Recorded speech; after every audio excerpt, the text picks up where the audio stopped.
ಆಲೂರು ಬೇಡರಹಳ್ಳಿ ಗ್ರಾಮದ ಗುಹೆಗುಡ್ಡದ ಶ್ರೀ ರಂಗನಾಥಸ್ವಾಮಿ ಪುರಾತನ ಕಾಲದ ಇತಿಹಾಸ ದೇವಸ್ಥಾನವಾಗಿದ್ದು ಮೂಲಭೂತ ಸೌಕರ್ಯಗಳನ್ನು ಒದಗಿಸಬೇಕೆಂದು ದೇವಸ್ಥಾನದ ಅಭಿವೃದ್ಧಿ ಸಮಿತಿ ಅಧ್ಯಕ್ಷ ಭಕ್ತರಾಯ ಪತ್ರಿಕಾಗೋಷ್ಠಿಯಲ್ಲಿ ತಿಳಿಸಿದ್ದಾರೆ.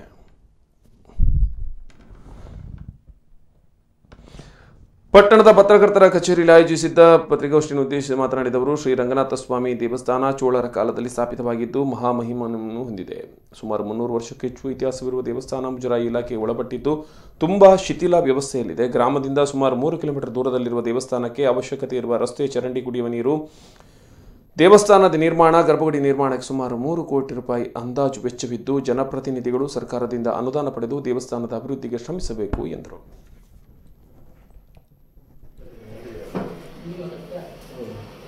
ಈಗ ನಾವು ಹಿಂದೆ ನಮ್ಮ MLA ಅವರಿಗೂ ಕೂಡ ಆ ಯಾತ್ರಾ ಸ್ಥಳ ಆಗಬೇಕು ಅಂತಂದರೆ ನನಗೆ ಅಷ್ಟು ಹಣ ಬೇಕಾಗುತ್ತೆ ಸರ್ಕಾರದ ವತಿಯಿಂದ. ನಮ್ಮ ತಾತ ಪೂಜೆ ಮಾಡ್ತಾ ಇದ್ರು ನರಸಿಂಹಯ್ಯ. ತದನಂತರ ಮಾಡಿ ಅಲ್ಲಿಂದ ಪ್ರತಿಷ್ಠಾಪನೆ ಮಾಡಿಕೊಂಡು ಬೆಟ್ಟಕ್ಕೆ ಸುಮಾರು 1 ಕಿಲೋಮೀಟರ್ ಅಲ್ಲಿ ಒಬ್ಬರು ಪ್ರಧಾನ ಇವರಿರ್ತಾರೆ, ದೇವರು ಅವ್ರ ಮೇಲೆ ನಾವೇ ಅವ್ರ ತಲೆ ಮೇಲೆ ನಾವು ಇಡಬೇಕಾದ್ದು.